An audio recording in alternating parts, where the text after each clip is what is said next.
A ética é um ramo da filosofia que foi dedicado aos assuntos morais. A palavra ética é derivada do grego e significa aquilo que pertence ao caráter.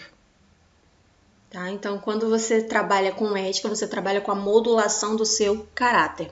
Freud disse que a formação de personalidade, ou seja, persona, mais o caráter é formada na primeira infância, ou seja, quando a criança nasce, o HD está vazio.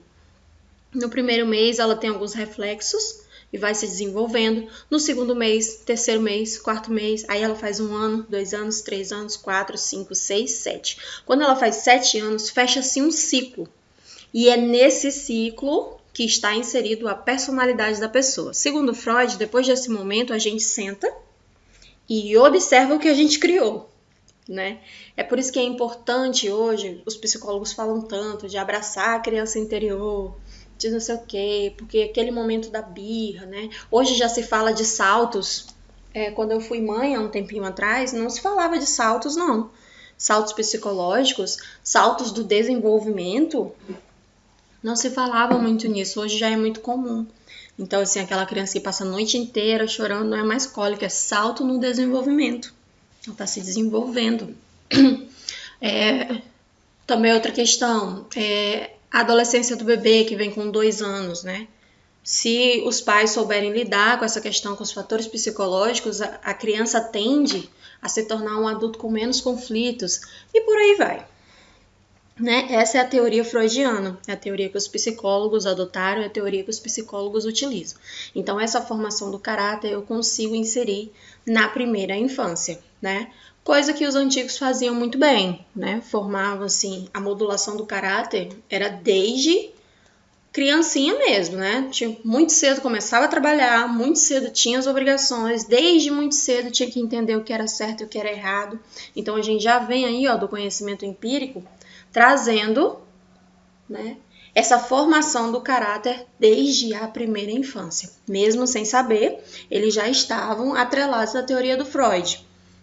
Porém, né, com um paralelo ali da ignorância, a ignorância no sentido do não conhecimento, porém trabalhando lado a lado.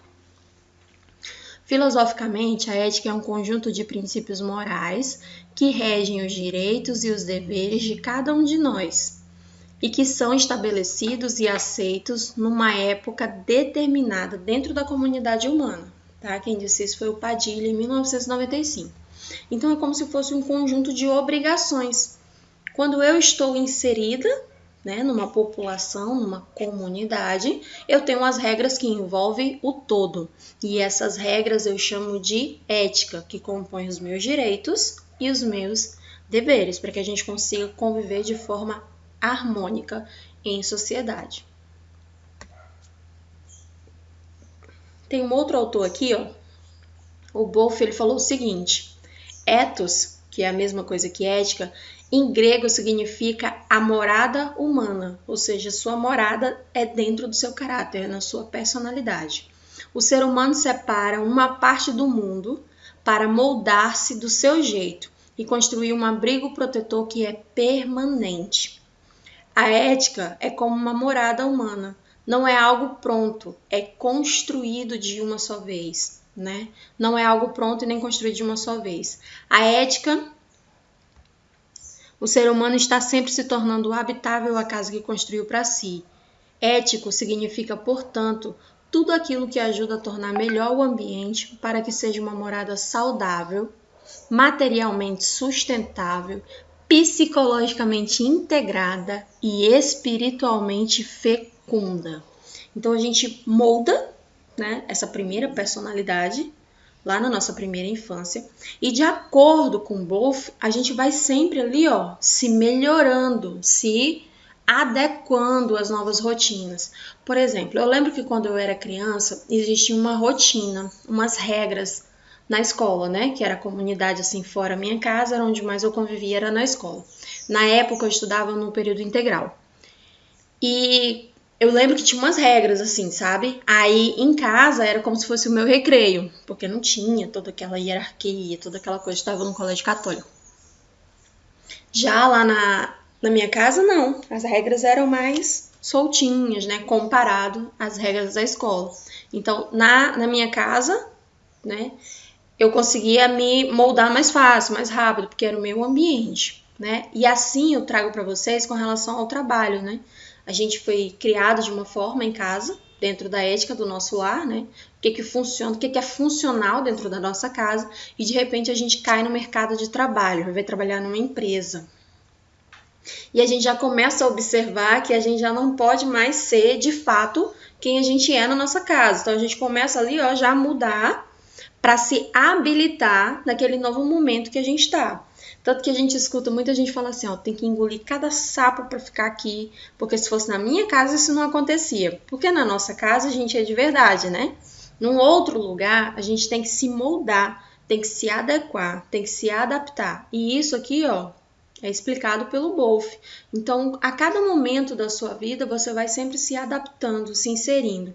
Por exemplo, por que eu não perguntei ontem quem era a favor do aborto, no geral, assim? Porque cada caso é um caso, né? Então, no caso daquela menina de 10 anos, ontem eu recebi um trabalho que falava assim, ó, neste caso, ela especificou, neste caso eu sou a favor, né? Então, assim, a gente pode mudar de ideia, a gente não precisa ser radical, né? Na situação X, frente a essa situação, frente a essas condições, frente a esses princípios, eu sou a favor. Ou não, eu sou contra exatamente por esses princípios. Né? Então, a gente pode ir mudando o nosso comportamento e tornar ele habitável. Né? Porque a gente está em constante transformação, em constante metamorfose enquanto pessoa. A ética abrange uma vasta área, podendo ser aplicada na vertente profissional, e existem códigos de ética profissional que indicam o indivíduo como ele deve se comportar no âmbito da sua profissão. A ética e a cidadania são dois conceitos que constituem a base para uma sociedade próspera, né? Então, cada profissão ela tem o seu código de conduta, o seu código de ética. E um profissional da área da enfermagem que não está íntimo com o seu conselho de classe e principalmente com o seu código de ética, ele é um profissional ignorante, na intenção de que lhe falta a luz do conhecimento. Então, ele é um profissional suscetível a erros, ele é um profissional frágil. O perfil profissional dele tem uma lacuna absurda, né? E aí você pode falir enquanto profissional. Então, eu gostaria muito que vocês pegassem o código de ética, colocassem debaixo do braço e começassem a ter uma intimidade com ele. Colocasse ele na cabeceira da cama e tivesse uma relação afetiva mesmo, porque é ele que compõe o nosso perfil profissional. É dentro dele que a gente tenha a certeza de que é isso que a gente quer para a nossa vida, ou é dentro dele que a gente tem a certeza de que não, para mim, não vai rolar. Enfermagem, é isso aqui que então não vai rolar. Para depois você não falar assim, eu não sabia. Né? Porque a maioria dos profissionais, quando erra pela falta do conhecimento. Então vamos lá. A discussão ética ela tem um caráter dinâmico. Haja vista que os valores são mutáveis e que acompanham a evolução da história e se encontra substanciado num contexto sociocultural, político e econômico, sendo que as suas relações diárias com o homem se confrontam com a necessidade intrínseca de pautar o seu comportamento em normas socialmente estabelecidas e entendidas como obrigatórias. Por exemplo, quem aqui não já teve vontade de matar alguém? Tanto no sentido figurado quanto no sentido mesmo da coisa, de ir lá e fazer. Aí a gente não mata por quê? Porque a gente sabe que é proibido na nossa lei. E que se a gente matar, a gente vai sofrer uma penalidade, não é? É por isso que a gente não faz isso. Tá querendo muito uma coisa, muito uma coisa, não tem condições de pagar. Daí você sabe que se você for lá e comprar, o seu nome vai pro SPC e pro Serasa, né? E aí você vai ter um problema sério, porque a obrigatoriedade diz que você comprou, você tem que pagar. Então essas são as leis que regem a nossa sociedade como um todo, pra gente conviver na coletividade. Algumas pessoas infringem por uma necessidade intrínseca, uma necessidade pessoal. Às vezes é uma falha no caráter de saber lidar com as dificuldades, né? Saber lidar com o não. Por exemplo, agora eu quero muito trocar de carro. Mas eu não posso trocar de carro, porque financeiramente não dá. Uma vez ou outra eu me pego olhando carro, né? Olhar não paga. Uma vez ou outra eu me pego aqui na internet, já comprei 5 carros pela internet. Boto tudo no carrinho, mas não tiro não. Porque a gente sabe, né, das nossas obrigações com relação à sociedade.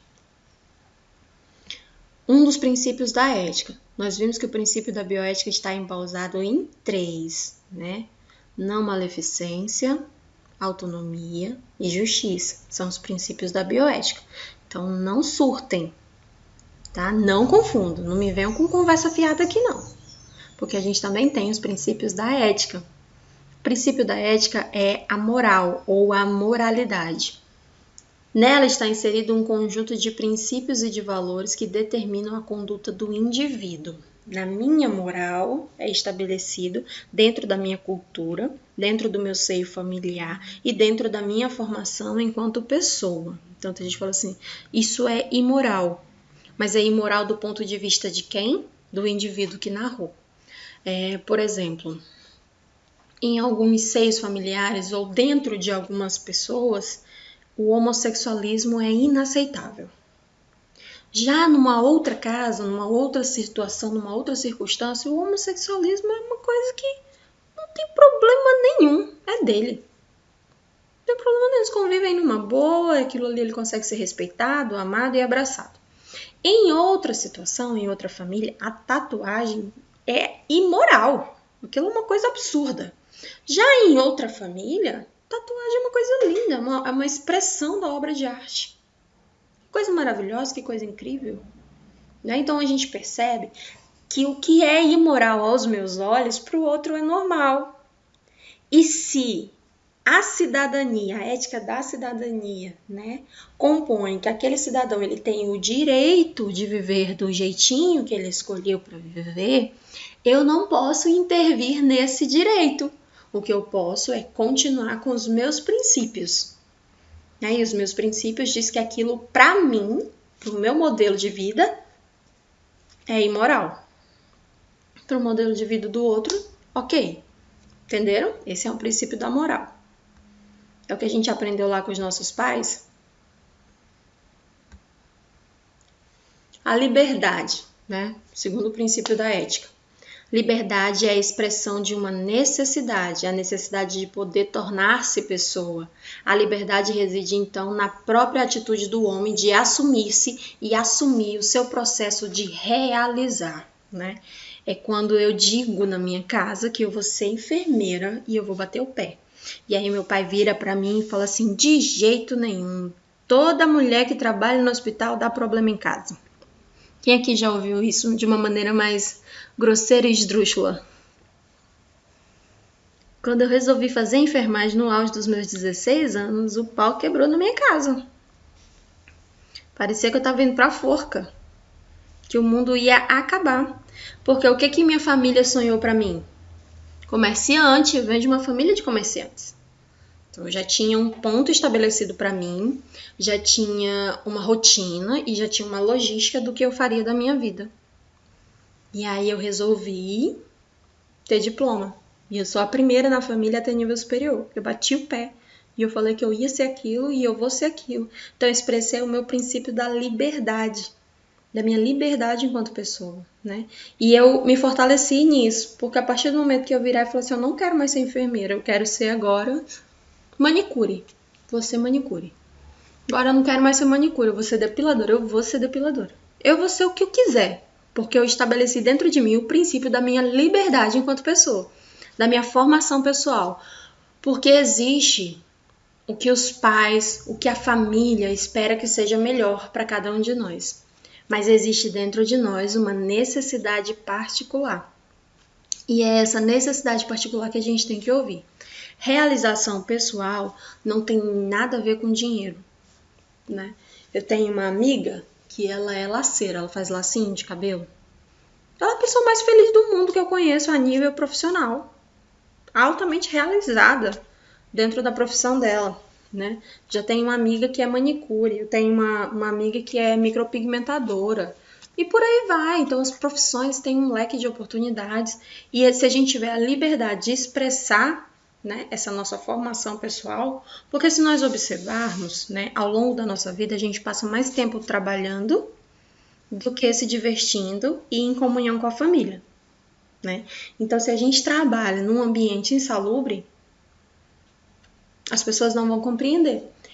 Eu lembro que eu cheguei no ápice da carreira, com 28 anos eu estava num momento bem legal na carreira, né? Daí eu entrei em crise, a pessoa fala que é a crise dos 30. E eu virei em casa pro meu marido e falei assim, eu vou pedir demissão. Ele falou, como é que é? Eu falei, vou. Eu vou pedir exoneração, porque isso não tá me fazendo bem. Daí ele comentou comigo, falou, não, Vanessa, faz o seguinte, você pede afastamento sem ônus. Eu trabalhava num hospital aqui, super reconhecida, financeiramente bacaninha, tava tudo certo. Mas emocionalmente, psicologicamente, eu sabia que aquilo não estava me fazendo bem. Agora aquilo pagava viagem, aquilo pagava carro, aquilo pagava um padrão de vida interessante que, aos olhos de quem estava de fora, era o máximo. As pessoas falavam assim, queria muito ser você. Mas nos meus plantões, só quem estava lá era eu. Né? Não vinha ninguém do lado, assim, não vinha família do lado, não vinha filho para ajudar, não vinha ninguém, era eu sozinho. E para estabelecer esse princípio aqui, ó, da liberdade, foi um pouquinho mais complicado, porque já tinha pessoas dependendo de mim. E aí, conversei com meu marido, a gente chegou num acordo e eu passei mais um ano lá dentro, trabalhando, me organizando financeiramente e emocionalmente. E aí, no dia que eu pedi a exoneração, né, pedi o afastamento sem ônus, eu não contei pra ninguém. E aí, quando começaram a sentir minha falta no hospital, que me ligaram, eu expliquei o que estava acontecendo, que eu não iria mais. E aí, todo mundo achou que eu estava com um problema psicológico ou psiquiátrico. E aí, eu fiz um acompanhamento psicológico porque precisava, né? A secretaria decidiu assim, fiz o acompanhamento psicológico, eles observaram que era só insatisfação mesmo pessoal. E aí, depois, ao longo dos 2 anos, eu fiquei 2 anos em casa sem receber, assim, por esse salário que eu tinha lá. Quando acabou o período de 2 anos, eu podia voltar para o trabalho ou eu podia pedir exoneração de fato. Eu não falei nada para ninguém, porque no início, né, quando eu falei, eu ouvi muito o medo dos outros. E aquele medo do outro, de como ficaria a minha vida, me absorveu um pouco. Então eu resolvi não contar pra ninguém. Eu fui lá e assinei o papel. Gente, quando eu assinei o papel, que eu atravessei a rua ali da secretaria, que eu assinei, que eu vi lá, foi como se a liberdade gritasse dentro de mim, sabe? Eu acho que foi como um negro no dia da abolição da escravatura. Porque era uma felicidade tão grande dentro de mim. Era como se eu tivesse, assim, sabe, 30 quilos mais magra. Como eu me sentia flutuando, atravessando aquela rua ali, feliz da vida. E por um momento eu me questionei, será que essa sensação vai permanecer dentro de mim? Já se passaram 4 anos. A sensação ainda é a mesma, de alívio. Eu adorava o trabalho, adorava aquelas pessoas, mas aquilo, eu não me via fazendo aquilo o resto da vida. Então, às vezes é difícil a gente expressar a nossa liberdade, né? O processo de se realizar, o processo da autorrealização. E que bom que eu descobri isso no auge dos 28, porque tem gente que descobre isso com 65, né? E é muito complicado a gente passar o resto da vida numa situação que não nos compõe enquanto pessoa, né? Não forma. Eu já vi vários alunos do curso técnico de enfermagem fazer o curso técnico por um momento. Ele faz aquilo ali para se estabilizar por um período, para que, como se fosse uma escada, para ele ser outra coisa. Eu acho isso sensacional, né? Porque a pessoa expressa dentro dela a mutalidade, ela consegue se diversificar. Olha, o vento está soprando para a direita, eu vou para a direita. O vento está soprando para a esquerda, eu vou para a esquerda. E a sociedade coloca isso nas pessoas como se ela não soubesse quem ela é, como se ela não soubesse o que ela quer. Então, quando a gente está com as nossas bases assim, ó, fundamentadas, fincadas, ancoradas num princípio e numa verdade, é muito mais fácil para a gente estabelecer e se compor nesse meio social enquanto pessoa. A consciência. É aqui que eu quero chegar. A consciência moral manifesta-se antes de tudo, de absolutamente tudo. É na capacidade para liderar diante das alternativas possíveis, decidindo e escolhendo uma delas antes de lançar-se na ação. Por exemplo, você está terminando o ensino médio. Aí o pessoal que está lá no terceirão sofre com isso. Ai, meu Deus, eu vou fazer... No meu tempo era vestibular, né? Fazer vestibular para quê? Vou fazer vestibular para quê? Aí lá pelas tantas já tava com o Enem, né? Ai, vou fazer o Enem e aí eu tenho que estudar mais porque é a matéria que o curso que eu quero, a disciplina peso, a disciplina tal e por aí vai. No auge dos 16, 17 anos, você decidiu que você vai ser pro resto da vida. Gente, o resto da vida é muito tempo. Tem uma coisa assim que consome, e hoje eu percebo assim, o pessoal que tá no ensino médio, ele não liga mais para isso não. Aí ele é tido como essa pessoa não é interessada. Não é que ela não quer parar para pensar nisso, o resto da vida é muito tempo, né? E um curso superior, ele espera um pouquinho. Hoje você tem que ser o quê? Hoje você tem que ser autodidata, você tem que ser bom em algo, executar aquilo ali muito bem, e aí você consegue se manter na vida com aquilo, né? Não é que eu seja avessa aos estudos, muito pelo contrário. Mas eu gostaria, né, por exemplo, que as minhas filhas estudassem algo que elas quisessem de fato, né? Eu não quero colocar a minha opinião pessoal para intervir no processo de formação de consciência e de liberdade delas, né? E nem de ninguém que está ao meu redor. Eu posso te falar do meu cotidiano, da minha experiência de vida, mas eu não posso intervir na sua escolha, né? Porque essa consciência aqui, ela é muito particular. E quando a pessoa tem essa consciência, ela se torna alguém mais feliz e mais realizado e, consequentemente, muito mais produtivo.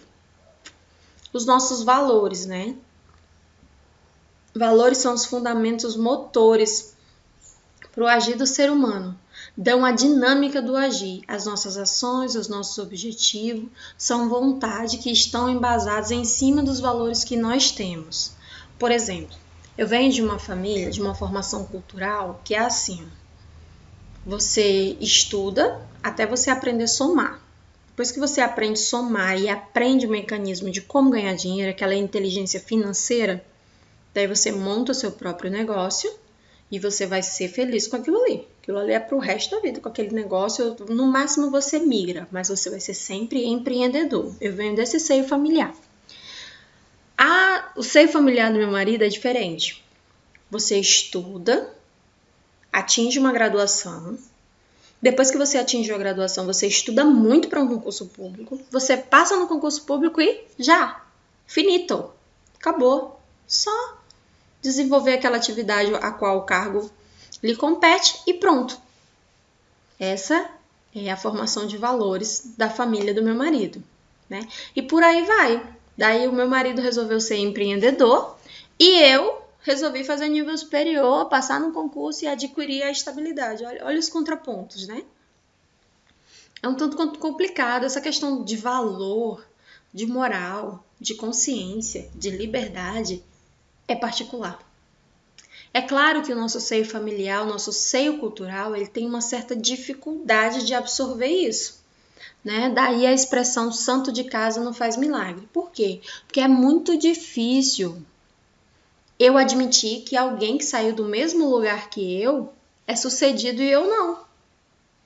Poxa, a gente foi criado junto, às vezes dentro da mesma casa, né? Com as mesmas ferramentas, com os mesmos mecanismos, mas os valores são diferentes. Então a gente tem o valor que é de comum acordo, né? Que todo aquele seio familiar é comum com aquilo, e nós temos os valores pessoais, né? Nós temos as buscas pessoais. E é dentro desses valores que nós embasamos as nossas atitudes, as nossas ações, né? Por isso que às vezes a gente encontra uma situação frustrante no nosso caminho e que a gente fala assim, poxa, mas fulano não pensou em mim, não pensou em como eu ficaria diante dessa situação. Não pensou, porque ali a intenção não é sobre você, é sobre ele, sobre aquela pessoa em questão, né? É sobre os valores dela, é sobre a formação da personalidade, é sobre o caráter dela, não tem nada a ver com você. Código de ética da enfermagem, ele centra-se nos aspectos do comportamento e nas implicações legais e nas práticas dos riscos. Por exemplo, neles estão resumidas as nossas normas, os nossos princípios, os nossos direitos e os nossos deveres, o que é pertinente à conduta ética e que deverá ser absorvida e aplicada por todos os profissionais de enfermagem. Em 2015, saiu uma reportagem que ela foi de contraponto com tudo que a gente acredita enquanto enfermagem. No Pará, uma senhora foi presa por praticar aborto, e aí saiu que ela era uma enfermeira. Na manchete, né? Saiu que era uma enfermeira. Nossa!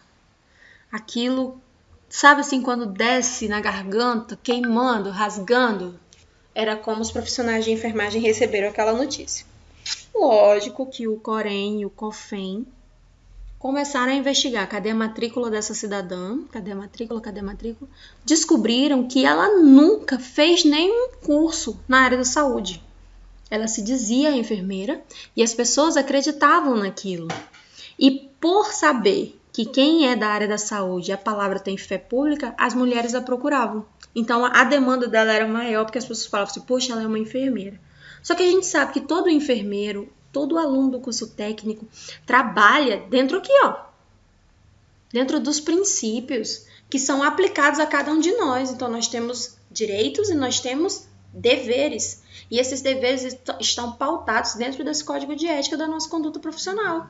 Então, eu tô falando que tem profissional que é habilitado, que não comete infração, eu não estou dizendo isso. Mas o que eu estou dizendo é que ele cometeu uma infração ciente da penalidade.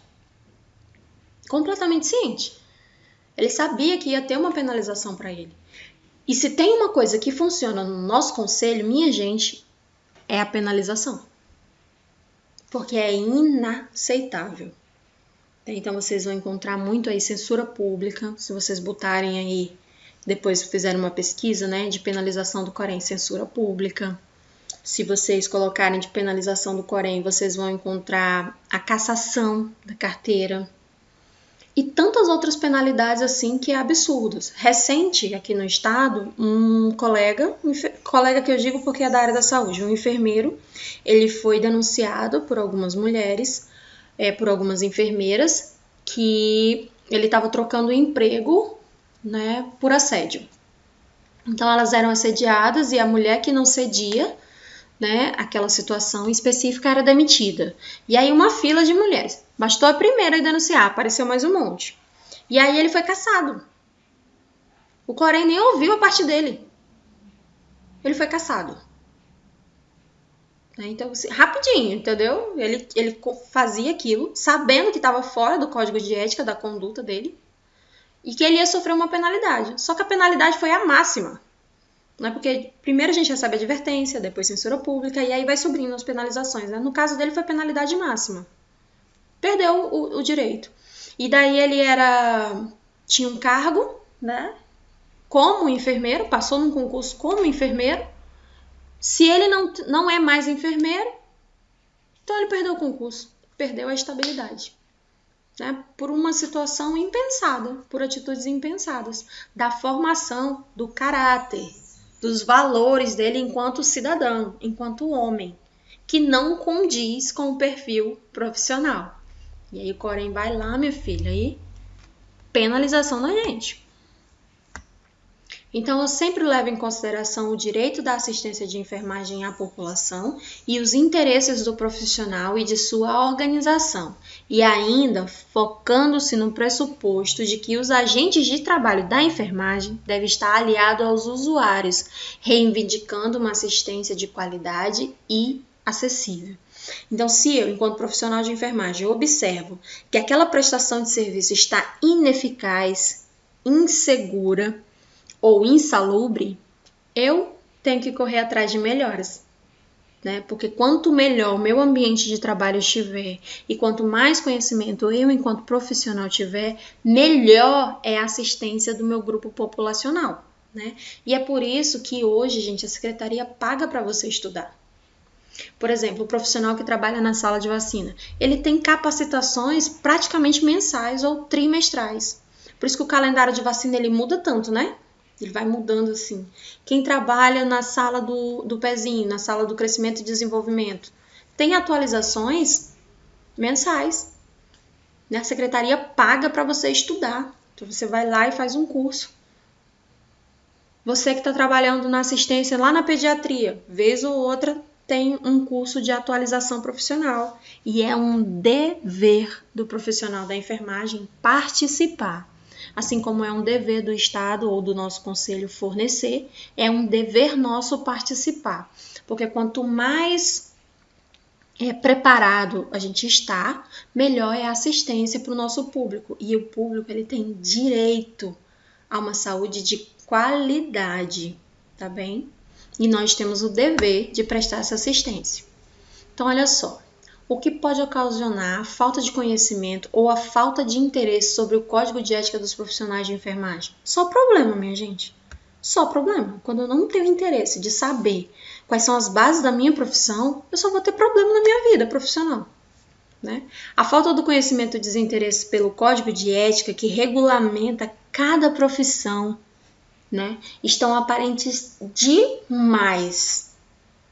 É uma coisa assim absurda. Na minha opinião, no dia que você fosse fazer a matrícula do curso técnico, você já tinha que sair de lá com o Código de Ética debaixo do braço. Na minha humilde opinião. Porque aí dava tempo de desistir.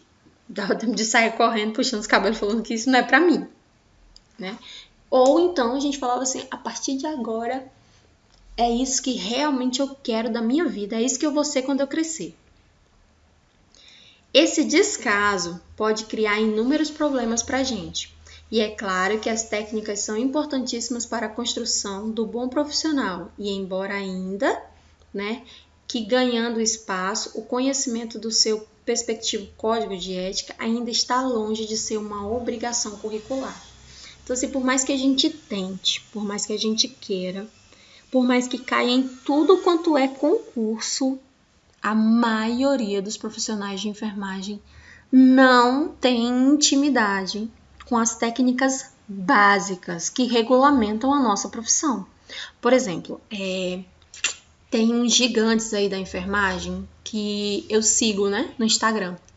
E aí ontem eu tava ouvindo assim um deles falando uma coisa que parecia ser óbvia, mas que muitos, porque a maioria das pessoas que estão na página são da área da saúde, da enfermagem em específico. Muita gente recriminando a criatura que administrou a primeira vacina brasileira sem luva. Gente, tem uma portaria do Ministério da Saúde que desobriga o uso da luva. Deixa eu ver, desde 2010, mais ou menos, 2009, a gente está em 2021 e a pessoa ainda não sabe que essa portaria existe. Né? A gente trabalha dentro do que o Ministério da Saúde diz, dentro do que a Anvisa preconiza. Né? Vacina, eu não preciso de luva para administrar. Medicação, sim, eu preciso de luva para administrar. Né? Mas também tem uma portaria que diz que se não apresentar riscos de contaminação para mim, eu não preciso estar de luva. Tem uma portaria lá que diz. Né?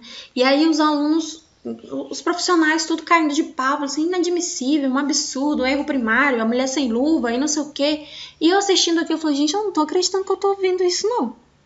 E aí ele fez uma live ontem explicando isso. Algo que pra mim é simples e natural. Mas por que é pra mim simples e natural? Porque a gente não fica com a informação que é passada na sala de aula. A gente busca sempre mais. E é isso que eu espero de vocês. É por isso que a gente pede tanto pesquisa. É por isso que a gente quer ouvir a opinião de vocês. Porque às vezes você também não sabe dessa informação. Só que você não sabe porque você está construindo o perfil profissional que você quer ter. Quem já está na assistência tem a obrigação de saber.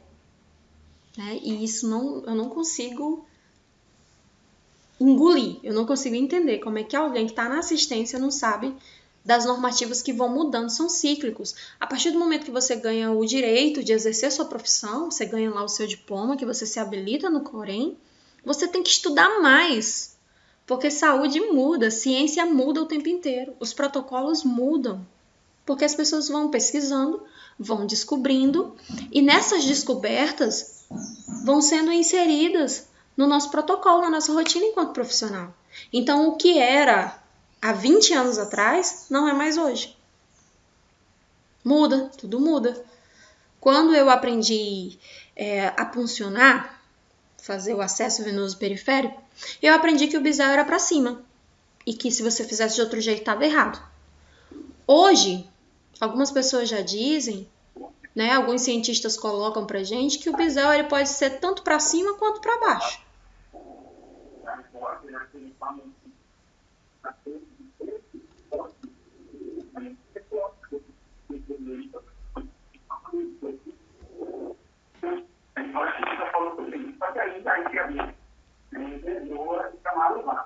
Uhum.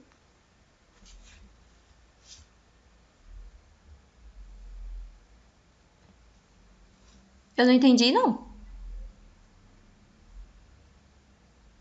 Alguém entendeu?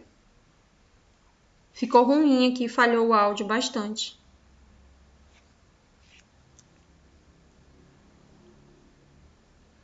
Então vamos lá, a gente tem um código. Aí eu tenho que lembrar vocês que qualquer desobediência às determinações do código de ética, a gente está passível de processo. É simples assim. Cometer uma infração, tem um processo. Esse processo pode ser ético, administrativo.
Tá dando ruim a tua interação.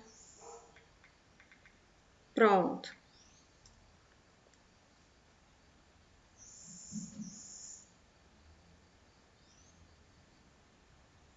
Tá, vamos lá, deixa eu continuar. Aí, colega, tu pode me mandar um áudio, tá?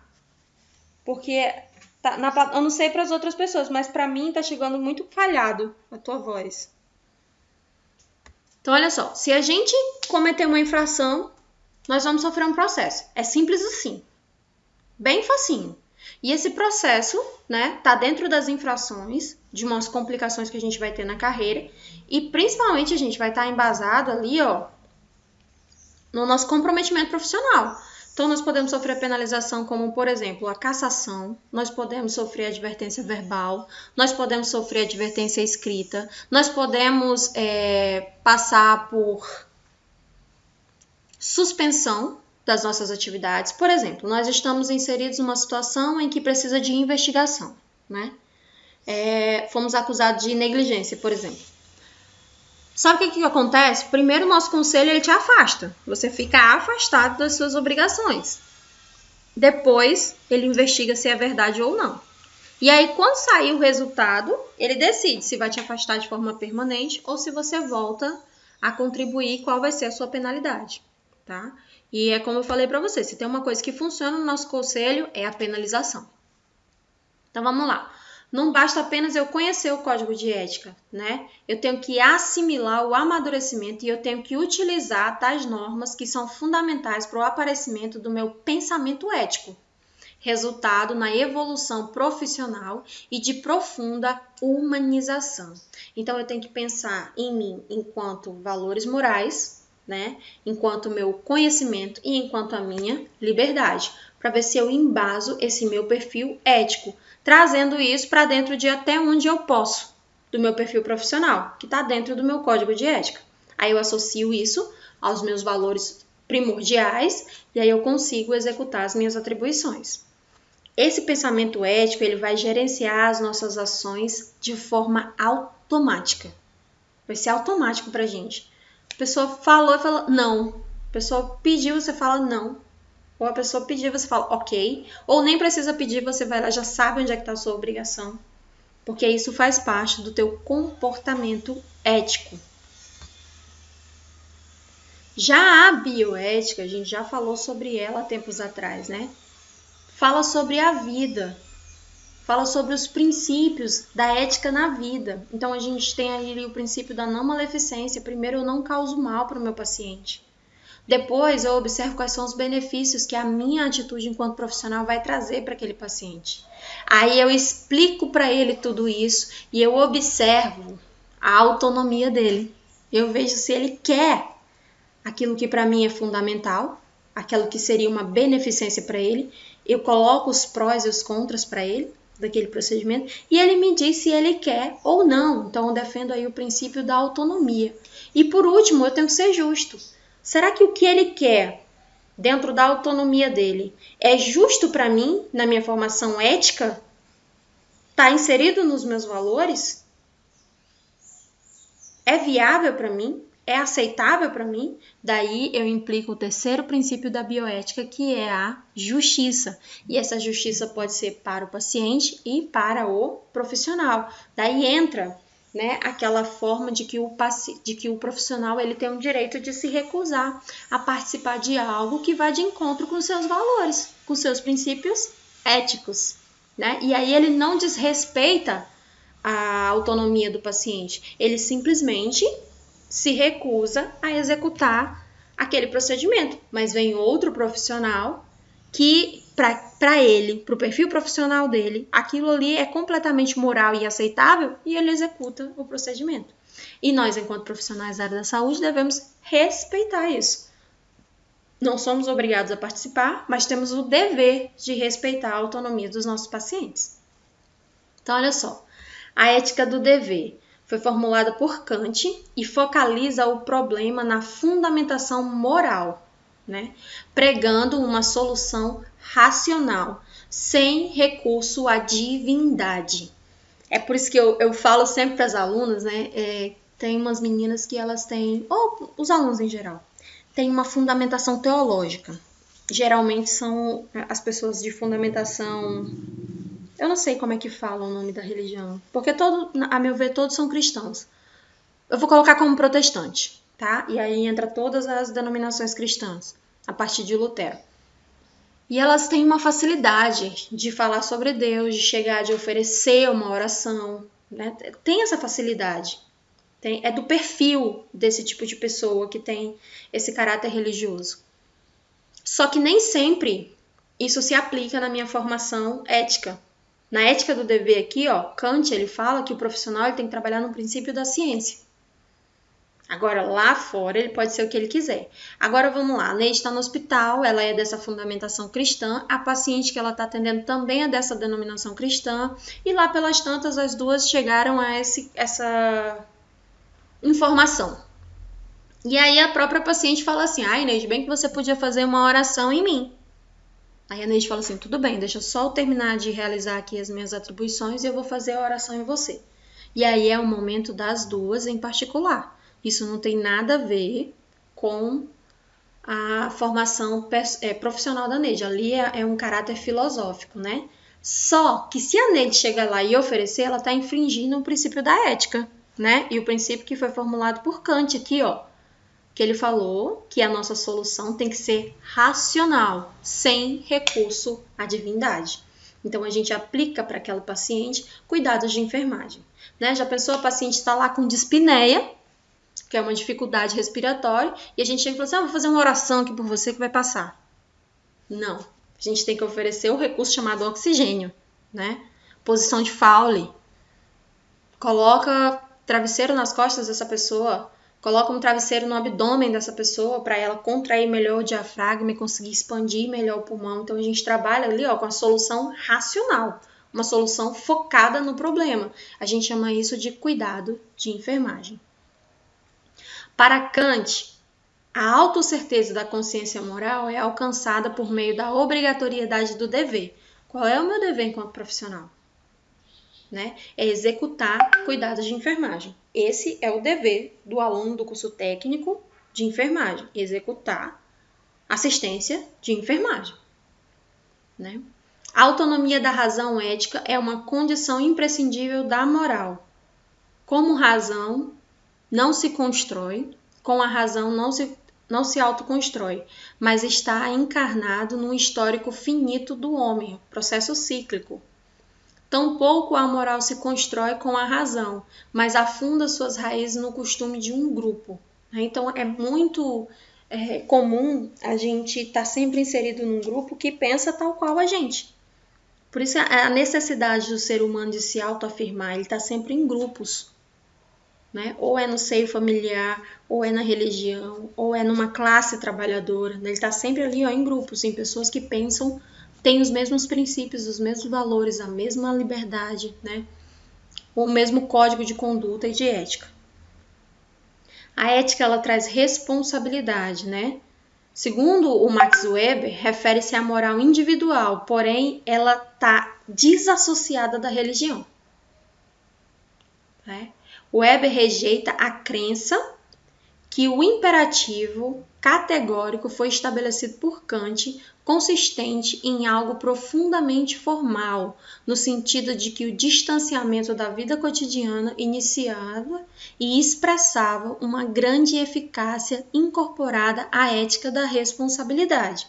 Então, se eu tiro a religião do meu perfil enquanto pessoa, eu me torno, segundo Max Weber, mais responsável e mais focado dentro do meu perfil profissional, Há inúmeras discordâncias desse princípio. Essa é a visão desse autor. E várias pessoas, utilizam a visão desse autor para se moldar enquanto profissional. Eu, inclusive.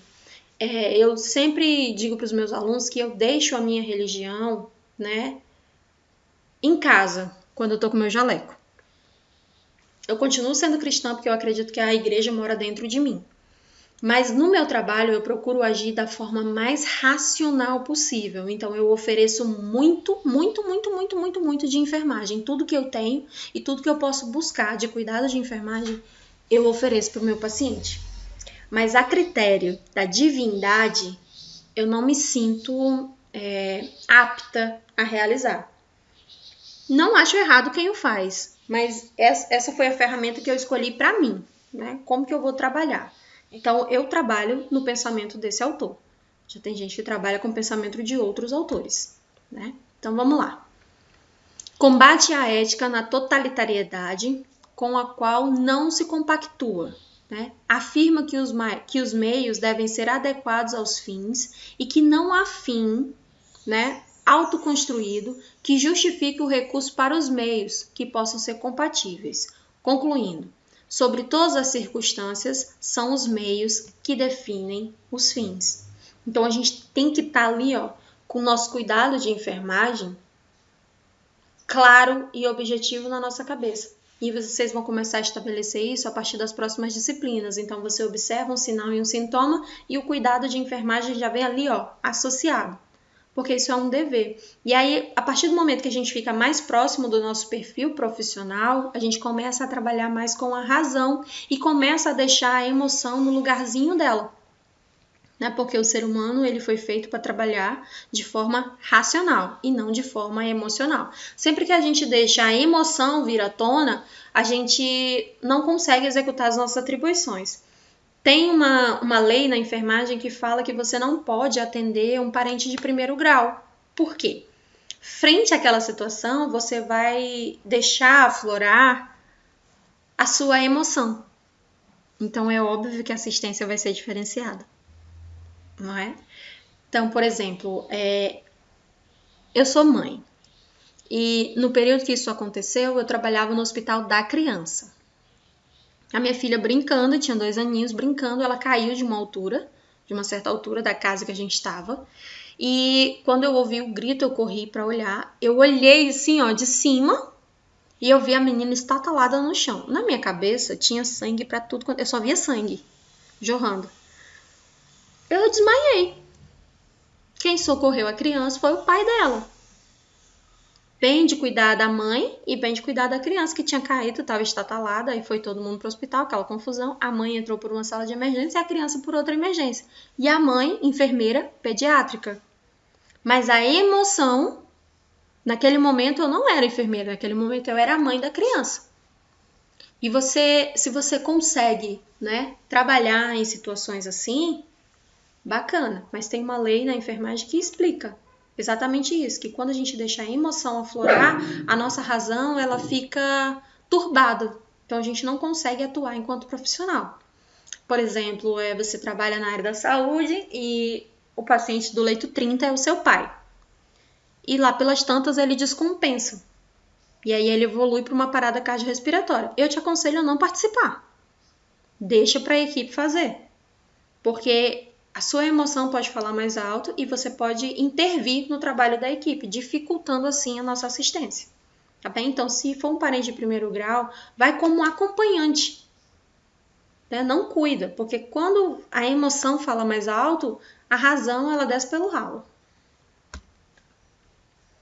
A ética do discurso, né?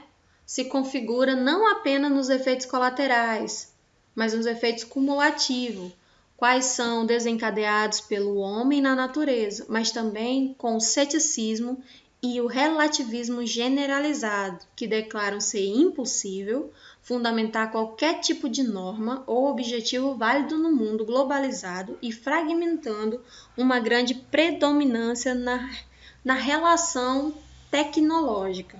Então, quando eu vou fazer aqui um discurso, por exemplo, vocês vão fazer muito isso, tá, gente? Vocês vão fazer palestra no postinho. Vai ter os estágios lá no postinho e o preceptor vai pedir uma palestra. A tua palavra, enquanto profissional, tem fé pública. A tua orientação, enquanto palavra, tem fé pública. Porque a pessoa que é leiga, ela vai sair dali, ó, dizendo assim, ó, não, mas a enfermeira falou. Se a enfermeira falou, ela sabe, porque ela estuda. Então, você tem que buscar as informações embasadas no conhecimento científico para o teu discurso ter uma eficácia e estar embasado no princípio da ética.